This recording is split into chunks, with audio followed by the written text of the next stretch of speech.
Hello வணக்கம். இது உங்கள் சிவி ஜோன். சொல்லர் எப்படி இருக்கீங்க? இப்போ பார்த்தீங்கன்னா எஃப்ஜேக்கு பயங்கரமான சம்பவங்கள் இந்த வாரம், அதாவது இன்றைக்கி விஜய் சேதுபதி அவருடைய எபிசோடில் நடந்திருக்குன்ற மாதிரி ஒரு அப்டேட் வருது. அது மட்டும் இல்லாமல் ப்ரொமோட்டிவ் பார்த்துருப்பீங்க. அதில் வந்துட்டு எஃப்ஜே வாக்குன்னு சொல்லிட்டு ஞாபகம் வச்சுக்கோ அப்படின்னு சொல்லியிருப்பார். ஏன் அப்படின்னு பார்த்தீங்கன்னா ஆல்ரெடி வந்துட்டு பிக் பாஸ் அவருக்கு ஒரு பெரிய பனிஷ்மெண்ட் கொடுத்தாரு. பிக் பாஸ் வரலாற்றிலே இந்த மாதிரி எந்த கண்டஸ்டன்ட்டுக்குமே கொடுக்காத ஒரு பனிஷ்மெண்ட். என்ன பனிஷ்மெண்ட்? நின்றுக்கிட்டே இருக்கணும், தூங்கக்கூடாது. ஏன்னா காலையில் எந்திரிச்சதுலேருந்து 3 வாட்டி வந்து நாய் குலைச்சிருச்சு காலையுக்குள்ளே.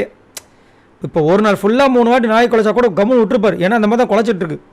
ஆனால் இவர் காலையிலேயே 3 வாட்டி தூங்குறதுனால 3 வாட்டி வந்து நாய் குலைச்சதுனால டென்ஷன் ஆகிட்டு பிக் பாஸ் என்ன பண்ணுவார், சாப்பிட்டுட்டு இருக்கும்போது பாதியில் இதுவரை கூப்பிட்டு பார்த்துருக்கீங்களா? கூப்பிட்டு உள்ளே வச்சு கலாய்ச்சி நான் சொல்கிற வரைக்கும் வந்துட்டு நின்றுட்டு தான் இருக்கணும், இதை வந்து எல்லார் முன்னாடி சொல்லுங்கன்றார். அப்போ தானே அவருக்கு அசிங்கமாக இருக்குன்ற மாதிரி ஒரு பெரிய தண்டனை கொடுத்துருப்பாரு.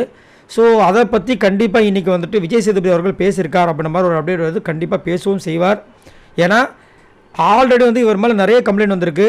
டியூட் கூப்பிட்டாரு. அப்போவே வந்துட்டு ஏன் கூப்பிட்றீங்க அந்த மாதிரி சொல்லிட்டு விஜய் சேதுபதி சொன்னதுக்கப்புறமா போய் கன்ஃபார்ம் பண்ணாப்புல, ஏன்னா அவங்கள கூப்பிடக்கூடாதுன்னு கிராஸ் செக்கு அதுக்குமே வச்சு செஞ்சார். ஸோ அது மட்டும் இல்லாமல் இன்னொரு விஷயமும் பண்ணியிருக்கார் எஃப்ஜே. நேற்று தான் நினைக்கிறேன், நேற்று காலையில் இனிமேல் வந்து எக்ஸ்ட்ரா தோசை கேளுங்க வாயை உடச்சிடன்னு இருப்பார். ஸோ எல்லாத்துக்கும் சேர்ந்து தர்மடி வந்துட்டு எஃப்ஜே வாங்கிட்டு இருக்கார் போல இருக்குது. ஸோ சூப்பரான ஒரு சம்பவம் தான். ஏன்னா எஃப்ஜே வந்துட்டு கண்டிப்பாக இந்த மாதிரி விஷயங்கள்லாம் வந்து அடுத்த வாரம் கேப்டனில் வந்து அவருக்கு கண்டிப்பாக உதவும். இல்லை அப்படின்னு வச்சுக்கோங்கன்னா இன்னும் தன்னோட் ஆகிடும். ஆனாலும் அடுத்த வாரம் கேப்டனாக இருக்கும்போது என்ன பண்ண போகிறேன்னு சொல்லிட்டு பயந்துட்டு தான் இருக்கார். அதிலும் குறிப்பாக வந்துட்டு யாரெல்லாம் கேப்டனாக வராங்களோ ஒரு வாரமும் எந்த விஷயத்துக்கு பயப்படுறாங்களோ இல்லையோ விஜய் பார்வதிக்கு பயப்படுறாங்க. ஏன்னா விஜய் பார்வதியில் தான் அவங்க டென்ஷன் ஆகிட்டு அவங்களோட ஒரிஜினல் ஃபேஸ் வெளியே வருது. ஸோ இந்த வாரம், அதாவது நாளையிலேருந்து 4 அன்னைக்கு மண்டேலேருந்து என்ன ஆக போகுதுன்னு தெரியல. சரி, நீங்கள் உங்களோட கருத்தை சொல்லுங்கள். எஃப்ஜேவை பற்றி என்ன நினைக்கிறீங்க? இந்த பிக் பாஸ் வீட்டில் அவர் ஒரு கண்டஸ்டண்ட்டாக எப்படி பார்க்குறீங்க? மறக்காமல் கமெண்ட்ஸ் பண்ணுங்கள். பாய் நண்பர்களே.